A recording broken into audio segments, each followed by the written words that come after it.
নমঃ পার্বতী পতে হর হর মহাদেব। আমি স্বপ্না, আর আমি আজকে বৃহৎ শিব মহাপুরাণের ত্রয়োদশ অধ্যায়ের ত্রিপুর নাশনের দশম পাঠ থেকে পাঠ করতে চলেছি। তো তোমরা সকলে চলে এসো শিব পুরাণের মধুর বাণী শ্রবণ করতে। আজকের শ্লোকটি হলো: দেব দেব মহাদেব ভক্ত নাম ভয়পদ তব রূপম ন জানিম গতিম নৈব চ নৈব চ। এই শ্লোকটি আজকে দশম পাঠ থেকে পাঠ করতে চলেছি। তো শ্লোকটির অনুবাদ হলো: তাহার দক্ষিণ দিকে সূর্য চক্র রয়, তাহাতে দ্বাদশ দল সন্নিহিত হয়।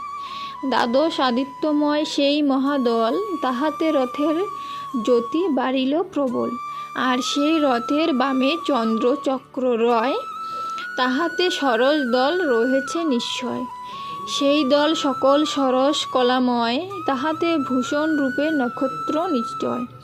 বাম ও দক্ষিণেতে ঋক্ষ সমুদয়, সুকল্পিত 6 ঋতু অধিষ্ঠিত রয়। সে রথের অন্তরিক্ষে রথাগ্র সুন্দর, রত্নীর রূপে রয় পর্বত মন্দর। উদয়াস্ত গিরি যুগ ধারক কুবর, আর সে রথের ব্যাগ হয় সংবৎসর। 2টি অয়ন লৌহ ধারক নিশ্চয়, 4টি সমুদ্র রথে অধিষ্ঠিত রয়। গঙ্গাদি শরীর দিব্য স্ত্রী রূপ ধারণে, সে রথে বিরাজ করে চামর ব্রজনে। দেব পদ্মাসন তাতে সারথি হইয়া, অধিষ্ঠিত রয়েছেন লাগাম ধরিয়া। আর ব্রহ্ম দৈবত প্রণব সে সময়, চাবুকের রূপ ধরি ব্রহ্মা করে রয়।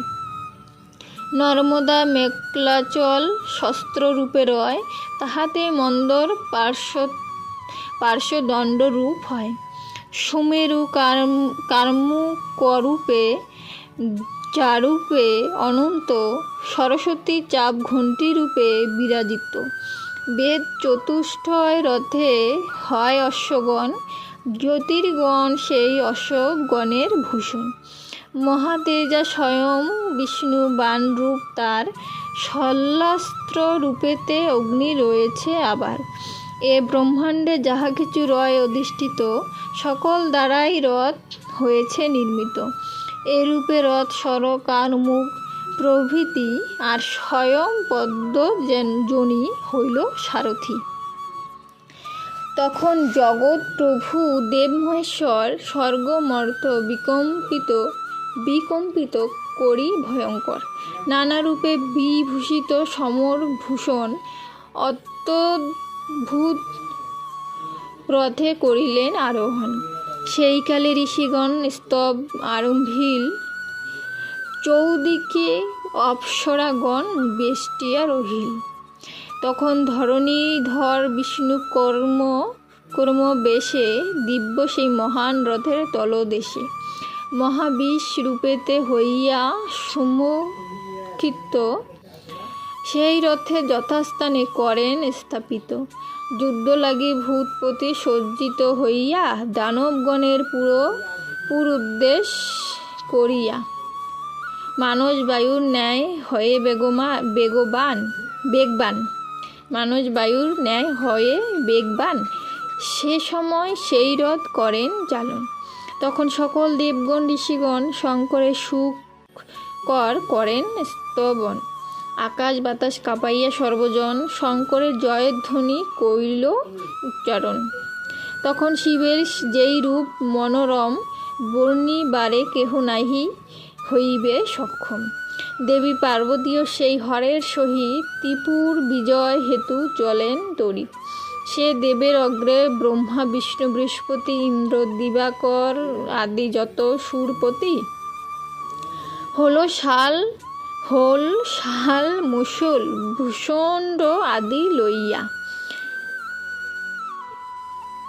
রথ অশ্ব গজ আদি বাহনে চড়িয়া, ত্রিপুর বিজয়ে হরে সাহায্য করিতে।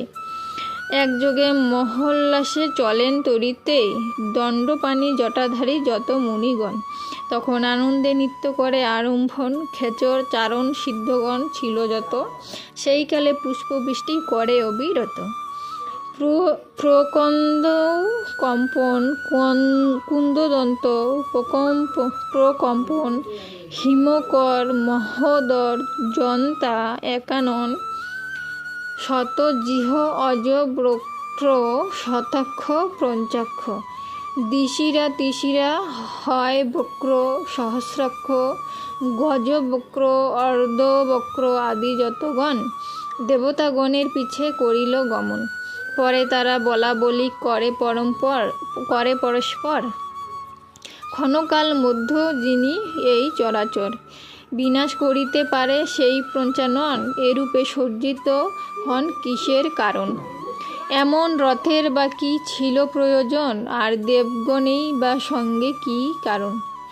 ইহা শুধু দুষ্টগণে মাহাত্ম্য দেখাতে, অথবা নির্মল যশ বিস্তার করিতে?